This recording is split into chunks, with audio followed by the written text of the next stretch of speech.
This lender may not even know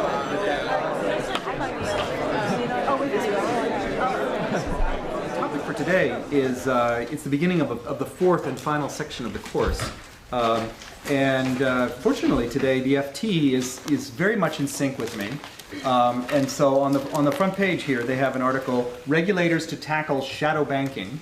There's been a report that has just come out by Lord Adair Turner, the UK regulator who helped lead the project, and they're calling for regulation of shadow banking. This happens to be something that I've been actually actively working on, and I have a paper on this, and I'm going to a conference in 2 weeks about this, and I gave a talk on it actually just 2 days ago in a conference in Canada. So.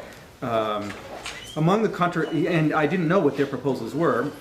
The important thing to appreciate is that shadow banking refers to money market funding of capital market lending. So it's very much about the money market, okay? And the money market is what we're studying in this class.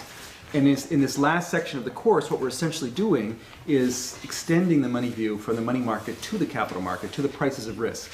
And so this is exactly what we need to be talking about. This is the front page article, and it continues on in the second section, page 19, with a nice picture of Lord Adair Turner there, actually, and quoting him, saying, shadow banking is like cholesterol. There is good and there is bad. So I sort of like that, because I personally think that shadow banking is in our future. And hopefully it will be good shadow banking, not bad shadow banking.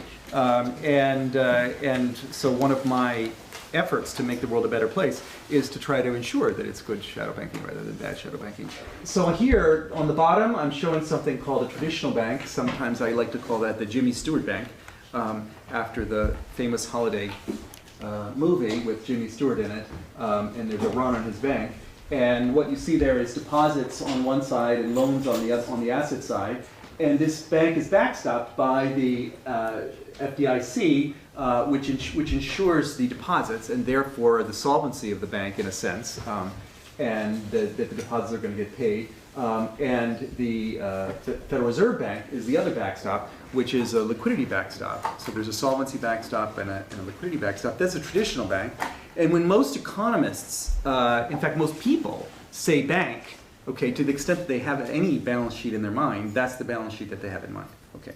But this is increasingly not the way the world is. Okay. The world is much more like the upper one, okay, where I'm showing residential mortgage-backed securities. That's what RMBS stands for there. So these mortgages, these loans are packaged together and made into like a bond, okay, which might be tranched, you know, so that there's a risky tranche and a risk-free tranche.